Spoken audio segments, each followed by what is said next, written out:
when you reduce the military aid to 700 million, our combat efficiency have been reduced to 40%.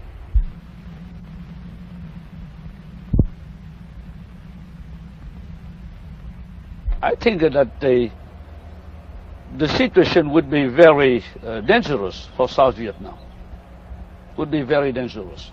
Would And you they- lose provincial Not only capitals? that, the decision, the political decision, is will encourage the North Communists to go ahead, to hurry their takeover of South Vietnam. Also, psychologically, the South Vietnamese people will see clearly that the United States have a wash hand and abandon South Vietnam and discourage our people and our army. Mr. President, there's some people who say that Henry Kissinger and Le Duc Tho has brought peace to North Vietnam. Some people are saying that Dr. Kissinger and Le Duc Tho have brought peace to North Vietnam because the war is still in South Vietnam. What do you have to say about that? I think we have to look at the reality. In reality, North Vietnam have complete peace. They have no more bombing. They have no more blockade.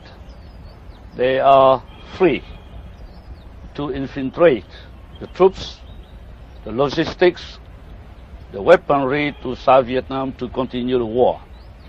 Meanwhile, they are safe.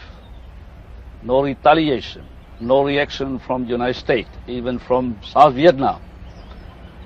And they are free to develop economically their country.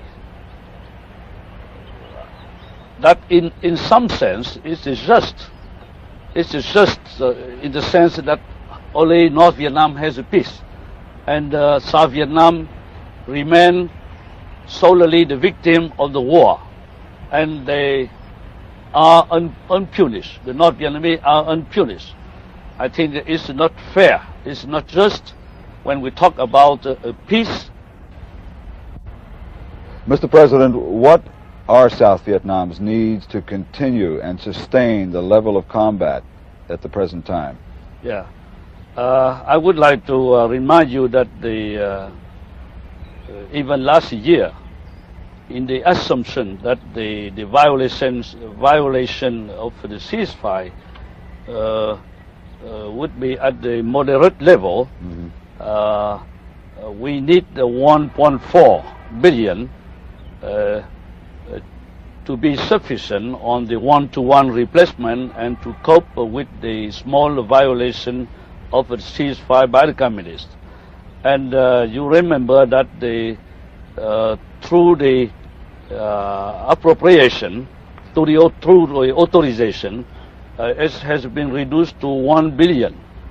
And through the appropriation, it's been reduced to 700 million.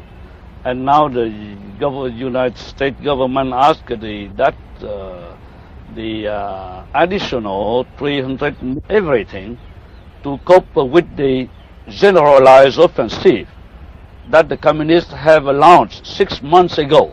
It's the reason why we continue to lose ground, and people, many bases has been overrun because we lack of support, we lack of mobility, and we lack of ammunition.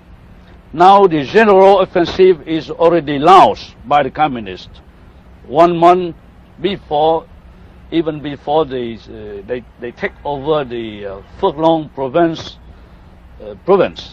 And I think that what we need is have enough means, not only to sustain the current situation, but as long as the communists sustain the momentum of their offensive, I think we still need the means to defend ourselves, because what is the real balance of force now between us communists.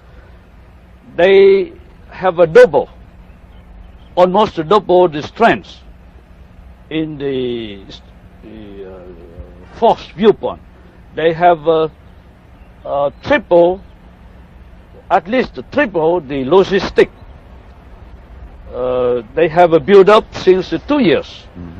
So we are now fighting against them from 1 to 3, and they are attacking us from 3 to 1.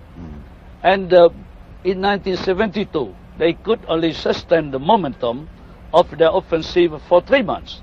Now they can sustain the momentum of their offensive for at least 1 year. So we have to foresee what happened from now on.